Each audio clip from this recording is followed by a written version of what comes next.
आने में बड़े बड़े परिवार हुआ करते थे, जहाँ किसने क्या खर्च किया, किसने क्या चीज लाई और किसने कुछ नहीं किया, इसका कोई हिसाब नहीं होता था। शायद वो इस वजह से भी था क्योंकि तब महंगाई भी इतनी नहीं थी। लेकिन अब समय पूरी तरह बदल चुका है।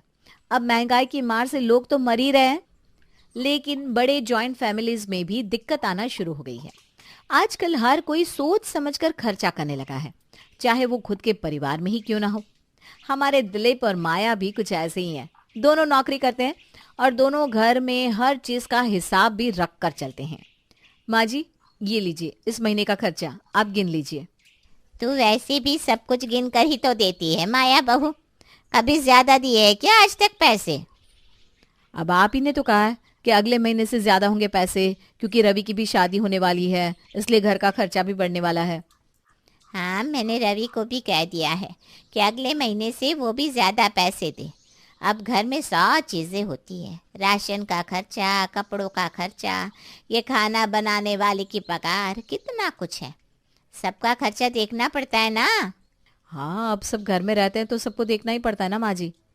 आप ये पैसे गिन लीजिए, मैं ऑफिस के लिए निकल रही हूँ। ज्योति, मेरा और भैया का टिफिन देना जरा। हाँ भाभी, ये लीजिए।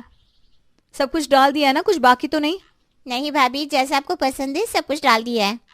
और ठीक है, शाम को खाना बनाकर तुम अपने घर चली जाना। आज मुझे और भैया को आने में लेट हो जाएगा। और सुनो, आज कुछ ना मीठा भी बना देना, ठीक है? जी भाभी, ठीक है। माया और दिलीप दोनों नौकरी करते थे और मिश्रा परिवार में सब लोग बराबर का खर्चा दिया करते थे। हालांकि माया इस मामले में बहुत कंजूस थी, लेकिन उसकी सास के कहने पर आज तक घर का खर्चा सही से चल रहा था। और अब तो रवि की शादी भी होने वाली थी, जिससे और खर्चा होने वाला था। माया, तुम नए कपड़े ले आई?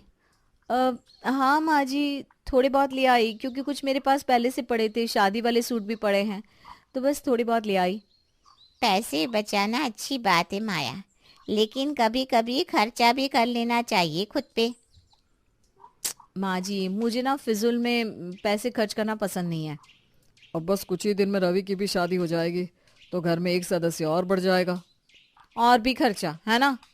अरे मैं खर्चे की नहीं, घर में एक और सदस्य आने से घर में माहौल अच्छा हो जाएगा, इसकी बात कर रहा था। भाभी, आपको तो सपने में भी बजट ही दिखता होगा, है ना? अब नहीं नहीं, ऐसी बात नहीं है। मैं तो बस मजाक कर रही थी। तुम मजाक में भी पैसों की बात करती रहती हो माया।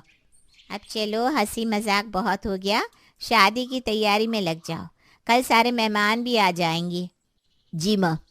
मिश्रा परिवार की छोटी बहू आ गई थी, वर्षा, जिसका स्वागत बड़े धूमधाम से किया गया और सारे मेहमान भी अपने घर को रवाना हो चुके थे।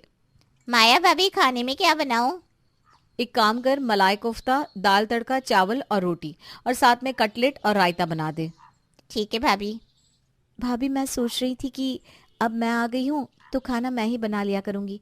इससे मेरा भी वक्त बीत जाएगा और पैसे भी बच जाएंगे। अरे ये तो बहुत अच्छी बात है, क्यों माया बहू? हाँ सच में, अगर तुम्हें दिक्कत नहीं है तो हमें भी कोई दिक्कत नहीं, क्योंकि मुझे तो वक्त ही नहीं मिलता ऑफिस के काम से। मैं क्या खाना बनाऊंगी? हाँ, तो आज से ही मैं खाना बना दिया करूँगी। वैसे भी ना मुझे अलग अलग चीज़ें बनाने का शौक है। हाँ, तो मैं ज्योति को उसकी पगार देकर कल से मना कर दूंगी आने को। वर्षा के आने के बाद माया ने ज्योति को निकाल दिया, लेकिन उसका स्वभाव अब पहले से ज्यादा पैसों को लेकर अजीब सा हो गया था।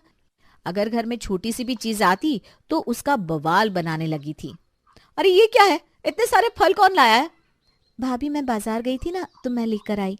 आप खाकर देखिए तो बहुत मीठे हैं। अरे पर तुम इतने सारे फल लेकर क्यों आई हो वर्षा? तुम्हें पता है आजकल कितनी महंगाई हो गई है, तुम पैसों को यूं बर्बाद कर रही हो। इसमें बर्बाद क्या किया बहू? फल ही तो लाई है और सबके लिए है, सब खाएंगे। अकेले नहीं खाने वाली वो। तुम क्यों छोटी सी बात को इतना बड़ा बना रही हो? हाँ भाभी, और इतने महंगे भी नहीं है ये फल। अरे अब जाने भी दो, अब लाई है तो खा लो तुम। पर अगली बार देखो ऐसे फिजूल खर्चे मत करना वर्षा। जी भाभी, मैं ध्यान रखूंगी। माया को खर्चे के ऊपर कंट्रोल करने की इतनी आदत हो चुकी थी, उसे लगता था कि उसके अलावा सारे लोग फिजूल खर्चा ही कर रहे हैं। अरे रवि, तेरा पार्सल आया है, लेना जरा। हाँ माँ, बस आया। क्या मंगवाया है रवि तूने फिर से?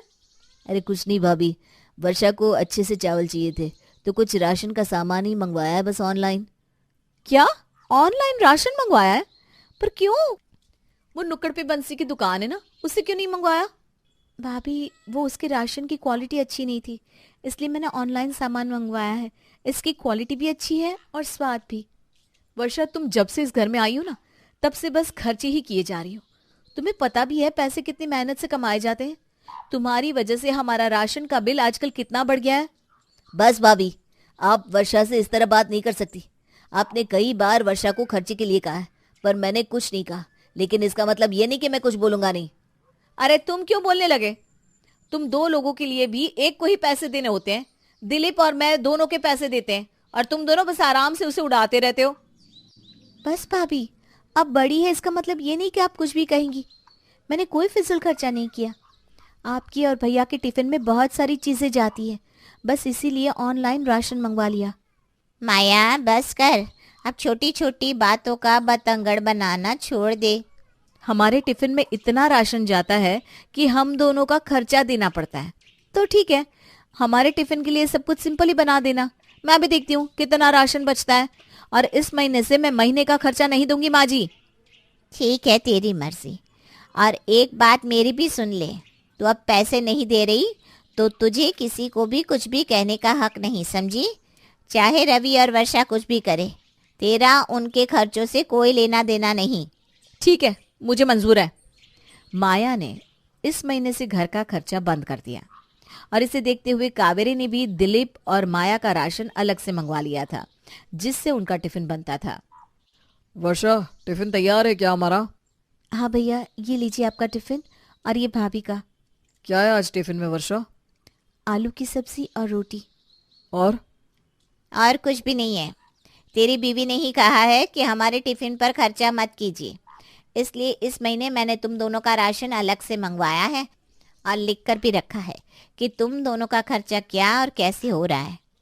चलिए जी, ऑफिस के लिए हमें देरी हो रही है ना। ये लो तुम्हारा टिफिन। क्या जरूरत थी ये सब करने की? अब खाओ या आलू और रोटी। खुद तो फंस गई, मुझे भी साथ में घसीट लिया। अरे कोई बात नहीं ना, धीरे धीरे आदत हो जाएगी। हाँ, मैं भी देखता हूँ तुम कितने दिनों तक यूं ही खा पाती हो।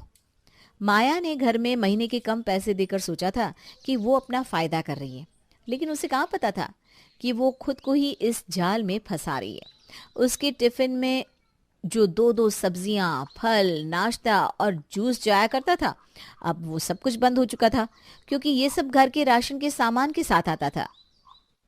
वर्षा, आज खाने में क्या बनाया है रवि और अपने लिए? भैया, मैंने अपनी रवि और माँ जी के लिए बिरयानी और रायता बनाया है। अरे मुझे भी दे दो ना थोड़ी सी बिरयानी। रोज रोज ये सिंपल सा खाना खाकर तंग आ चुका हूँ मैं। हाँ हाँ भैया, लीजिए ना।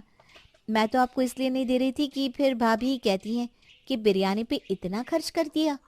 अरे माया की बेवकूफ़ी की वजह से ऑफिस में अब सब लोग मुझसे पूछने लगे, तुम्हारी माली हालत तो ठीक है ना? आजकल तुम रूखी सूखी रोटी लाते हो। अब उन सबको क्या जवाब दूं, समझ में नहीं आता। यही होती है मूर्ख की मूर्खता।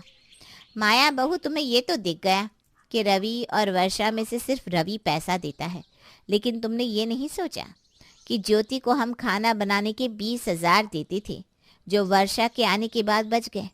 और तो और वर्षा बजट के हिसाब से अच्छी क्वालिटी का राशन मंगवाती थी, जिससे सेहत और जेब दोनों की बचत हो रही थी। मेरी माँ कहती थी कि पैसा खाने के लिए ही कमाया जाता है, और अगर खाने पे आप खर्चा नहीं कर रहे हैं तो आपसे बदनसीब कोई और नहीं। माँ जी, मुझे माफ़ कर दीजिए। मैं सच में कंजूसी में अंधी हो गई थी। मुझे बस खर्चा दिख रहा था। पिछले कुछ दिनों में मुझे समझ में आ गया कि सबसे ज़्यादा राशन का खर्चा तो हमारे टिफ़िन और नाश्ते में ही होता था। वर्षा, तुम भी मुझे माफ़ कर दो। मैंने न जाने क्या क्या कह दिया तुम्हें। अरे कोई बात नहीं भाभी, परिवार में तो ये सब होता ही रहता है। क्या मुझे भी थोड़ी बिरयानी मिल सकती है?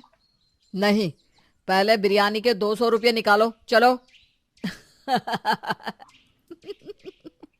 क्या तू भी दिलीप, कुछ भी।